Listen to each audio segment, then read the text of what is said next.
नमस्ते मंडळी, स्वागत आहे तुमचं माझ्या श्री स्वामी या यूट्यूब चॅनलमध्ये। तुमच्या मनातली इच्छा पूर्ण हो ही स्वामींच्या चरणी प्रार्थना करते आणि आजच्या या नवीन व्हिडिओला सुरुवात करते।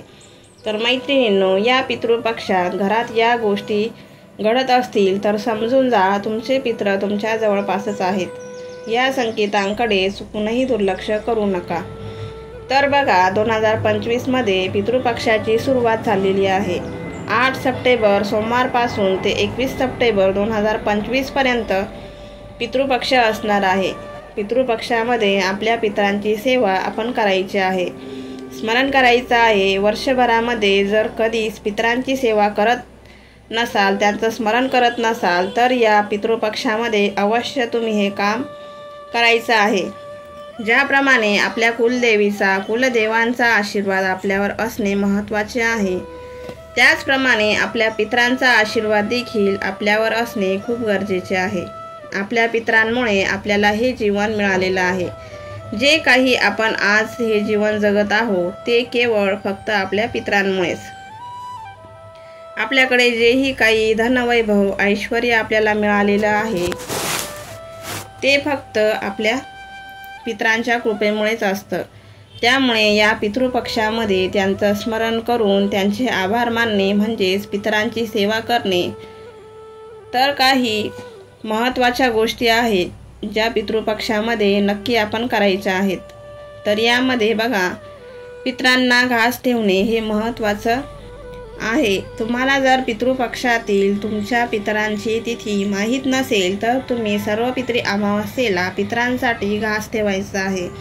तुम्ही हा जो घास आहे तो दही भात किंवा जे काही तुम्ही अन्नपदार्थ केलेले आहेत त्याच्यातील थोडे थोडे पदार्थ हे एकत्र मिक्स करायचे आहे आणि त्याचा एक घास तुम्ही केळीच्या पानावर ठेवायचा आहे। तो घास तुम्ही टेरेसवर ठेवू शकतात किंवा कावळ्यांसाठी ठेवू शकतात किंवा गाईला सुद्धा घालू शकतात। फक्त पितरांसाठीचा घास काढत असताना त्यावर थोडेसे काळे तीळ आपल्याला टाकायचे असतात आणि असा हा घास तुम्ही कावळ्याला खाऊ घालू शकता किंवा गाईला खाऊ घालायचा आहे। पितरांच्या स्मरणार्थ आपल्याला घराच्या दक्षिण भागामध्ये दक्षिणेला तोंड करून एक दिवा लावायचा असतो। त्या दिव्यामध्ये देखील आपल्याला काळे तीळ टाकून आपल्याला दक्षिण दिशेकडे तोंड करून पितरांचे स्मरण करायचे असते। कारण दक्षिण दिशा ही पितरांची आणि यमाची दिशा असते। दक्षिण दिशेला जर जागा नसेल तर तुम्ही तुमच्या उंबरठ्याच्या बाहेर दक्षिणेला तोंड करून किंवा अंगणामध्ये दक्षिणेलाच तोंड करून हा दिवा लावायचा आहे। दररोज संध्याकाळी जर तुम्ही अशा प्रकारे पितरांसाठी या पितृपक्षामध्ये दिवा लावला तर बघा, आपले पितृ आपल्याला भरभरून आशीर्वाद देत असतात। या पितृपक्षामध्ये तुम्ही अन्नदान करू शकतात। अन्नदानाला पितृपक्षामध्ये महत्त्वाचे स्थान आहे। अशा सेवा तुम्ही या पितृपक्षामध्ये करू शकतात। तुम्ही या पितृपक्षामध्ये पितृ अष्टक बोलायचं आहे किंवा ऐकायचं आहे। आता बघूया अशा कोणत्या गोष्टी तुम्हाला तुमच्या घरात दिसल्या तर तुमचे पितृ तुमच्या आसपास आहेत, ते तुमच्या भेटीला आलेले आहेत असं समजून जायचं। बघा, तर या गोष्टी तुम्हाला घरामध्ये दिसत असतील तर या संकेतांकडे चुकूनही दुर्लक्ष करू नका। तर पहिलं लक्षण आहे, जर तुमच्या घराजवळ किंवा घराच्या आसपास किंवा घराच्या एखाद्या भिंतीमधून बघा छोटंसं पिंपळाचं रोप उगवून येतं। असं बऱ्याच ठिकाणी आपण बघतो की छोट्या छोट्या भिंतींमध्ये छोटे छोटे पिंपळाची रोपं उगवलेले असतात किंवा आपल्या घराजवळ पिंपळाचं झाड उगवलेलं दिसेल तर हे समजायचं की आपले पितृ आपल्याला भेटायला आलेले आहेत। त्या पिंपळाच्या झाडाला तुम्ही रोज पाणी घालायचं आहे, पूजा करायची आहे आणि तिथं आपल्याला रोज एक दिवा लावायचा आहे। कारण की पिंपळाचं झाडावर पितरांचा वास असतो असं म्हटलं जातं। त्यामुळे या लक्षणांकडे तुम्हाला चुकूनही दुर्लक्ष करायचं नाही आहे आणि जर झाड उगवलं असेल तर ते तुम्हाला उपटून टाकायचं नाही आहे।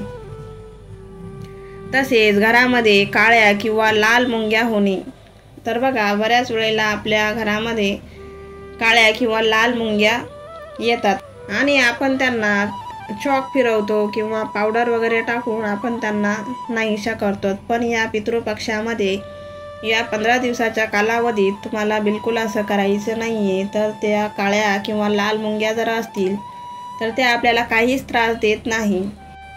तर अशा मुंग्यांना आपण पीठ त्यांना खायला द्यायचं आहे किंवा चिमूटभर साखर आपल्याला त्यांना टाकायची आहे. पण या 15 दिवसाच्या कालावधीत चुकूनही तुम्हाला काळ्या मुंग्यांना मारायचं नाही आहे. कुठेतरी त्या आपल्या पितरांना आपल्याला भेटायच्या उद्देशाने त्या आलेल्या असू शकतात. त्यामुळे अशा मुंग्यांना बिलकुल आपल्याला मारायचं नाही आहे.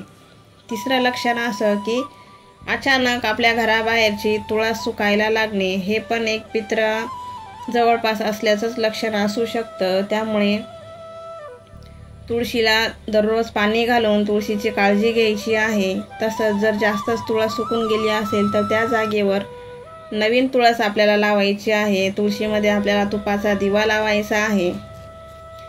चौथं लक्षण आहे अंगणामध्ये किंवा खिडकीतून बघा, आपल्याला बऱ्याच वेळेला असं होतं की आपल्या घरामध्ये आपण बसलेलो असतो आणि बाहेर कावळे काव काव खूप आवाज देत असतात.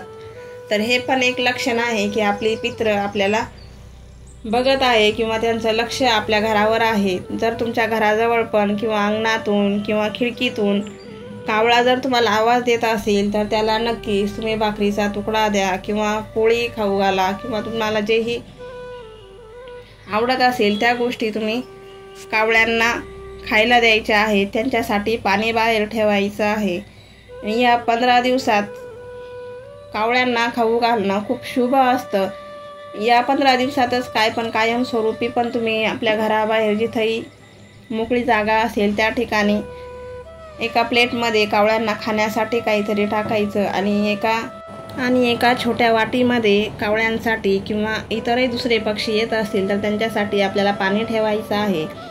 पक्ष्यांना खाऊ घालणं हे खूप पुण्याचं काम आहे. त्यामुळे म्हणतात ना, गुरु की शुक्र जो असतो आपला तो नॉर्मल होत असतो. त्यामुळे पक्ष्यांना खाऊ घालणं खूप चांगलं. मी तर म्हणते मेलेल्या माणसाची, ते तर गेलेले आहेत, ते काय आपल्यामध्ये खायला येत नाही, पण जिवंत प्राणी असो किंवा माणूस असो त्यांची सेवा करणं हे खूप चांगलं पुण्याचं काम आहे. त्याच्या इतकं तर दुसरी कोणतीच देवपूजा असू शकत नाही. त्यामुळे प्राणी असो किंवा मुकी जनावरं असो त्यांना नक्कीच जर ते आपल्या दारात येत असतील तर त्यांना पाणी पाजा किंवा आपल्याकडून जेही शक्य होईल ते त्यांना खाऊ घाला. 5वं लक्षण आहे दारासमोर गाय किंवा कुत्रा येणे. आपल्या दारासमोर बघा, बऱ्याच वेळेला ज्या मोकळ्या सोडलेल्या गायी असतात त्या इकडे तिकडे फिरत असतात आणि दारात बऱ्याच वेळेला गायी येतात. तर अशा गायीला पण तुम्ही चपाती किंवा भाकर खाऊ घालायची आहे. तसंच तिच्यासाठी पाणी ठेवायचं आहे. कुत्रा येत असेल तर कुत्र्याला पण तुम्ही असं कधी पाठवायचं नाही. कुत्र्याला पण काही ना काही खायला द्यायचं, पाणी पाजायचं. मुख्य जनावरांची सेवा ही खूप चांगली सेवा आहे.